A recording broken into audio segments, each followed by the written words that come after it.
Hezbollah और Israel के बीच की लड़ाई अब आर पार की जंग होती चली जा रही है। 26 मार्च 2026 को इजराइल और हिजबुल्ला के बीच संघर्ष एक नए और ज्यादा सीरियस स्टेप में पहुंच गया है और यह चरण इतना ज्यादा गंभीर हो गया है कि अब हिजबुल्ला ने ठान ली है कि अब आर पार होगा, या तो इजराइल को खत्म कर देंगे या हम फना हो जाएंगे। हिजबुल्ला ने आज सुबह मिडिल इजराइल में, जिसमें टेल अवीव भी शामिल है, टेल अवीव इस समय लगभग ज्यादातर कंट्रीज जिन्होंने इजराइल से पंगे लिए हैं सबके निशाने पर हैं। कुछ दिन में हालात ऐसे होंगे कि टेल अवीव जो सबसे खूबसूरत शहर था वो मलबे में तब्दील हो जाए, वो खंडहर में बदल जाए। ये कहना गलत नहीं होगा, ऐसी तस्वीरें भी सामने आएंगी। टेल अवीव पर मिसाइलों और रॉकेट्स की एक नई लहर से हमला किया गया। एक फ्रेश वेव, एक बड़ी फ्रेश वेव हिजबुल्ला की ओर से दागी गई, जिसमें न जाने कितनी मिसाइलें थी, न जाने कितने रॉकेट थे और टेल अवीव पर ताबड़तोड़ अटैक किए गए। और यह अटैक इजराइल द्वारा साउथ लेबनान में अपने बफर जोन का विस्तार करने के लिए, अपने बफर जोन को बढ़ाने के मकसद से किया गया था। ईरान की राजधानी तेहरान पर जो एयर स्ट्राइक की गई थी उसके जवाब में भी इस अटैक को देखा जा रहा है। और हिजबुल्ला का कहना क्या है? हिजबुल्ला ये कह रहा है कि सब्र का प्याला और टेल अवीव का उजाला। बाहर इजराइल, तुम्हारी शांति की परिभाषा भी कितनी अनोखी है। एक तरफ इजराइल शांति शांति पीस पीस का राग अलापता है, लेकिन दूसरी तरफ लोगों को मारकर, रिहायशी इलाकों को तबाह कर कर, मासूम बच्चों को मौत के घाट उतारकर।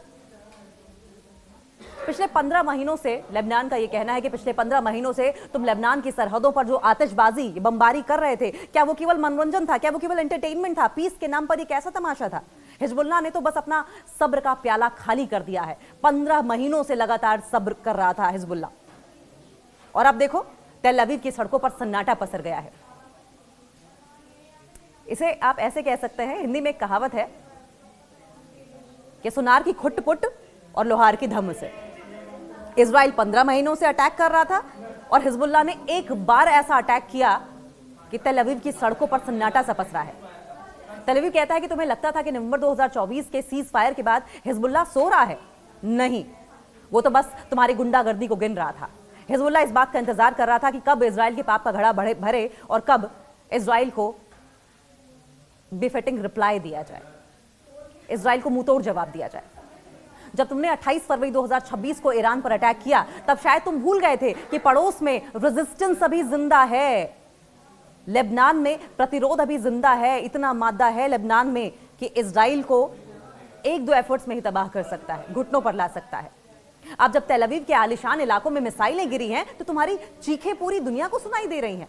ताजा हकीकतें, कुछ कड़वे घूंट भी आपको पता होने चाहिए। 15 महीने के हिसाब की अगर बात करें तो हिजबुल्ला के ऑफिसर्स का कहना है कि उन्होंने 15 महीनों तक इजरायली हमलों को सहा है, अपने लोगों को मरते हुए देखा है, तब ताकि अपनी ताकत को फिर से खड़ा कर सके और ऐसा खड़ा कर सके कि जब वो खड़े हों तो उनके सामने इजराइल घुटनों के बल आ जाए।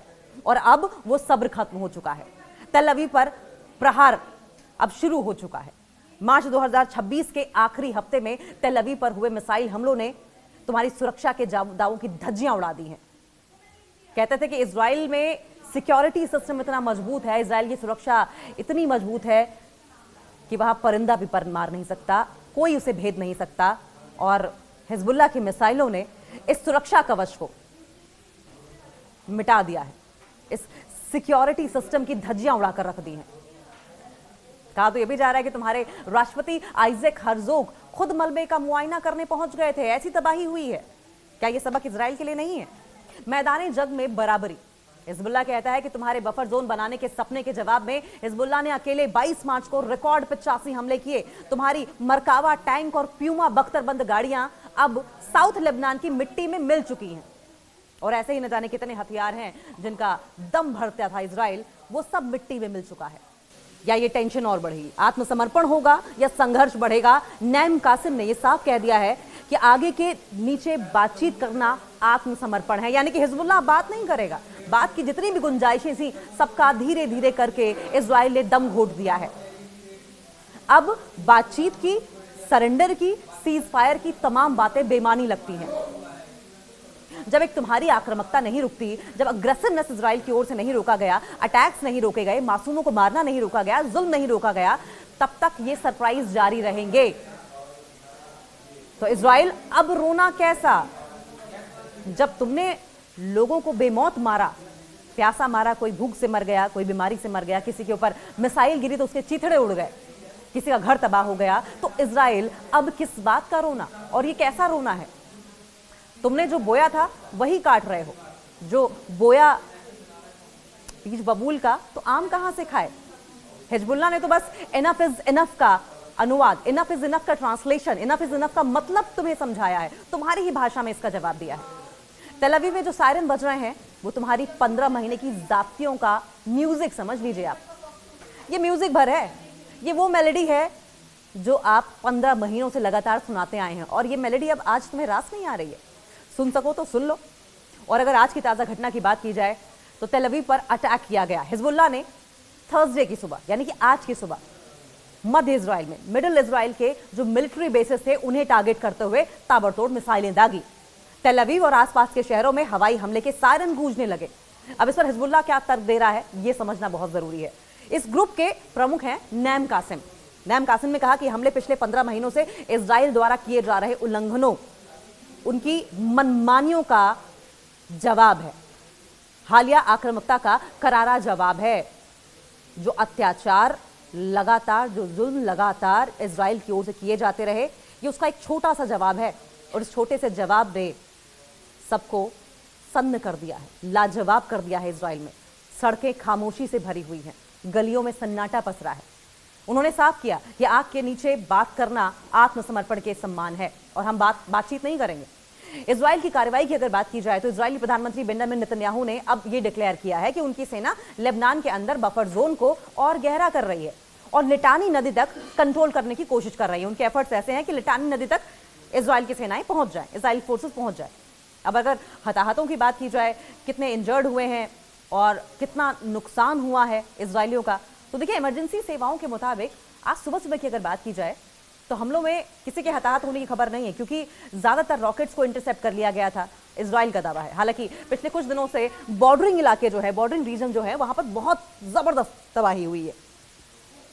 हिजबुल्लाह का यह कहना है कि उन्होंने 15 महीनों तक पेशेंस रखा ताकि डिप्लोमेसी से, बातचीत से, डायलॉग से हल निकल पाए, कूटनीति को अवसर मिल सके। लेकिन इजराइल ने सीज फायर की शर्तों का पालन नहीं किया, सीज फायर की धज्जियां उड़ाई, समय समय पर अपनी सहूलियत के हिसाब से धज्जियां उड़ाता गया, जिसके कारण उन्हें अब यह कदम उठाना पड़ा है। 26 मार्च 2026 तक की ताजा जानकारी की अगर बात करें तो इजराइल और हिजबुल्लाह के बीच संघर्ष, ये टेंशन एक नए और बेहद आक्रामक मोड़ पर पहुंच गई है, और ज्यादा ये टेंशन अग्रेसिव हो गई है दोनों के बीच में। हिजबुल्लाह ने हाल के दिनों में अपने हमलों की इंटेंसिटी और बॉर्डर पर जो विस्तार किया जा रहा है, मतलब बॉर्डर पर अपनी अपनी सेनाएं भेजकर कब्जा करने की जो नीति है, इसको बढ़ाया है, जिससे कि जंग का पलड़ा भारी होता दिखाई दे रहा है, जिससे बातचीत के जरिए समाधान निकलने की कोई भी गुंजाइश नहीं रह जाती। और अगर इस घटनाक्रम को पूरे विस्तार से समझें तो हिजबुल्लाह के हमलों में तेल अवीव पर मिसाइल से अटैक किया गया, और हिजबुल्लाह ने आज सुबह सुबह यानी कि 26 मार्च को मिडिल इजराइल और तेल अवीव में इजरायली सेना के मुख्यालय, इजरायली सेना का मुख्यालय यानी कि किरिया, और जो उनके दूसरे मिलिट्री बेसिस थे उनको टारगेट किया। सटीक मिसाइलें दागी थी, रिकॉर्ड तोड़ हमले किए, और पिछले कुछ दिनों में हिजबुल्लाह ने हमलों की झड़ी लगा दी है। अकेले 22 मार्च को हिजबुल्लाह ने 63 हमलों की जिम्मेदारी ली, जो अब तक का एक रिकॉर्ड है। हथियारों का आधुनिक इस्तेमाल किया गया हिजबुल्लाह की ओर से, एडवांस वेपन्स है उनके पास। हिजबुल्लाह अब तक न केवल रॉकेट बल्कि भारी संख्या में आत्मघाती ड्रोन्स यानी कि अनमैन्ड एरियल व्हीकल UAVs और लंबी दूरी की मिसाइलों का उपयोग कर रहा है। रिपोर्ट्स के मुताबिक उनके पास लगभग 25,000 रॉकेट्स का जखीरा अब भी है। तो इजराइल को अंदाजा होगा कि हिजबुल्लाह क्या कर सकता है।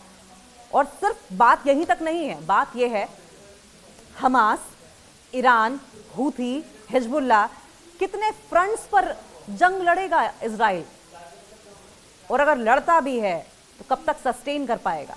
यहां इजराइल के जवाबी हमलों और उसमें अमेरिका की भूमिका का जिक्र करना भी जरूरी है। इजराइल के जवाबी हमलों की अगर बात करें, क्या काउंटर अटैक्स इजराइल की ओर से किए गए, तो हिजबुल्लाह के तेल अवीव पर हमलों के बाद इजराइल ने ऑपरेशन नॉर्दर्न एरोज को और तेज कर दिया।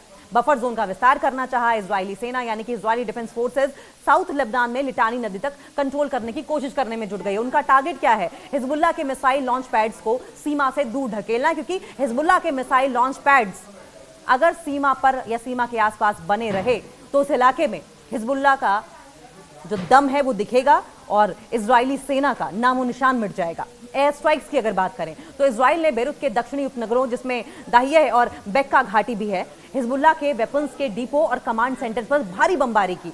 क्यों? क्योंकि उन्हें इस बात का अंदाजा है कि हिजबुल्लाह अगर वहां टिका रहा तो इजराइल के साथ क्या हो सकता है। ईरान पर प्रेशर। इजराइल ने हाल ही में तेहरान में हमास और हिजबुल्लाह के सहयोगियों को टारगेट किया, जिससे कि यह युद्ध क्षेत्रीय स्तर पर फैल गया है और अब इजराइल चाह रहा है कि डिप्लोमेटिक तरीके से प्रेशर में सबको लिया जाए, प्रेशर पॉलिटिक्स खेली जाए। लेकिन सवाल यह है कि जब जंग छिड़ी हो दो देशों के बीच में और बाकियों में जंग की आहट हो तो क्या प्रेशर पॉलिटिक्स काम करती है? इस लेवल पर तो कम से कम काम नहीं करती। अमेरिका की भूमिका की अगर बात करें तो अमेरिका इस संघर्ष में इजराइल का सबसे बड़ा सैन्य और कूटनीतिक समर्थक बना हुआ है, लेकिन उस पर युद्ध रोकने का भारी दबाव भी है। और मिलिट्री एड की अगर बात की जाए तो अमेरिका इजराइल को आयरन डोम के लिए इंटरसेप्टेड मिसाइलें और उन्नत बंकर बस्टर बमों की आपूर्ति जारी रखे हुए, लेकिन बावजूद इसके हिजबुल्लाह इजराइल पर भारी पड़ रहा है। हाल ही में अमेरिका ने क्षेत्र में अतिरिक्त युद्धपोत लड़ाकू विमान भी तैनात किए हैं। और अगर डिप्लोमेटिक एफर्ट्स का जिक्र कर ले तो अमेरिकी दूत अमोस होस्टीन की ओर से भी लेबनान और इजराइल के बीच में सीज फायर कराने की कोशिश की गई थी। वो लगातार कोशिश कर रहे हैं कि अमेरिका और हिजबुल्लाह के बीच में, लेबनान के बीच में सीज फायर हो जाए। अमेरिका चाहता है कि हिजबुल्लाह सीमा से पीछे हट जाए ताकि इजरायली नागरिक अपने घरों को लौट सके। वहीं हिजबुल्लाह का इस पर क्या रुख है? अमेरिका हिजबुल्लाह को एक आतंकवादी संगठन मानता है और ईरान द्वारा उसे दी जा रही मदद को रोकने के लिए कड़े प्रतिबंध लगा रहा है। सवाल यह है कि अगर इस तरह की टिप्पणी, इस तरह की बयानबाजी और इस तरह के उपनाम दिए जाएंगे, टेररिस्ट किसी कंट्री को कहा जाएगा, तो वो कंट्री आपसे वार्तालाप क्यों करेगी? आपसे डायलॉग क्यों करेगी? आपकी बात क्यों मानेगी? आप किसी को गाली दे दो और उसके बाद आप ये चाहो कि टेबल पर बैठकर समान बात कर ली जाए, ऐसा नहीं होता। और अगर इस वॉर की प्रेजेंट सिचुएशन की बात करें, कुछ पहलुओं पर और उसकी डिस्क्रिप्शन पर नजर डालें तो इजराइल की रणनीतिक जमीनी आक्रामकता यानी कि ग्राउंड इन्वेजन की अगर बात करें, हवाई हमलों से तो हिजबुल्लाह को कमजोर करना है। अमेरिका का अगर रुख की बात करें तो इजराइल की आत्मरक्षा का समर्थन करना, लेकिन फुल स्केल वॉर से बचने की सलाह दी गई है। ईरान का प्रभाव क्या रहा?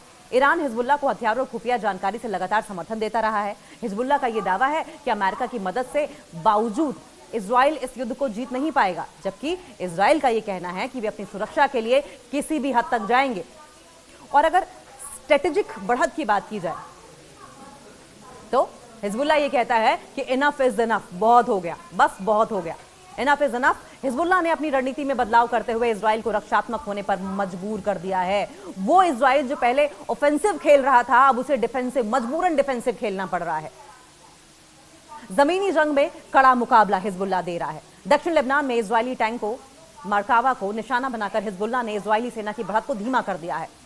समझौते से साफ साफ इनकार कर दिया हिजबुल्लाह ने। हिजबुल्लाह प्रमुख नैम कासिम ने यह साफ किया है कि आग के घेरे में बातचीत करना आत्मसमर्पण है और वे बिना किसी सीमा के युद्ध जारी रखेंगे। और सबसे बड़ी बात यह है कि मनोवैज्ञानिक दबाव भी है। तेल अवीव जैसे सुरक्षित माने जाने वाले शहरों में लगातार सायरन बजने से इजरायली जनता के बीच में डर है। इजरायली जनता खौफ में है और नेतन्याहू को कोस रही है। इजरायली जनता के बीच डर और सरकार के खिलाफ असंतोष लगातार बढ़ता जा रहा है। और अगर आंकड़ों की बात की, मुख्य युद्ध सांख्यिकी की मार्च 2026 तक बात करें तो हमले का औसत की अगर बात किया जाए तो लगभग 39 से 40 बड़े हमले किए गए। लेबनान में हताहत होने वाले लोगों में 1094 से ज्यादा लोग हैं मारे गए हैं। जो विस्थापित लोगों में लेबनान में लगभग 10 लाख लोग घर छोड़ने को मजबूर हो गए हैं। ये जातियां पिछले 15 महीने से हिजबुल्लाह झेल रहा था, लेबनान झेल रहा था, और अब जाकर हिजबुल्लाह ने ठानी है कि इजराइल को मुंहतोड़ जवाब दिया जाएगा। और पहले ही जवाब में इजराइल चारों खाने चित। इजराइल में नुकसान हुआ है। उत्तरी इजराइल के शहर पूरी तरीके से खाली हो गए हैं। इजराइल से लोग अपना घर छोड़ छोड़कर भागने को मजबूर है, लेकिन जाएं तो जाएं कहां? हर तरफ से तो नेतन्याहू ने पूरे इस देश को युद्ध की आग में ढकेल रखा है। किस कोने में जाए? हर कोना इस वक्त युद्ध की जंग में जलता हुआ नजर आ रहा है। कहां मुंह छुपाएं? और ये सब नेतन्याहू और डोनाल्ड ट्रंप की देन है।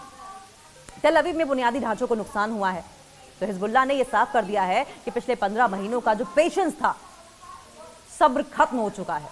इजराइल द्वारा ईरान और लेबनान पर की गई हालिया बमबारी के जवाब में हिजबुल्लाह अब इजराइल के अंदरूनी हिस्सों तक पहुंचकर उसे भारी नुकसान पहुंचा रहा है।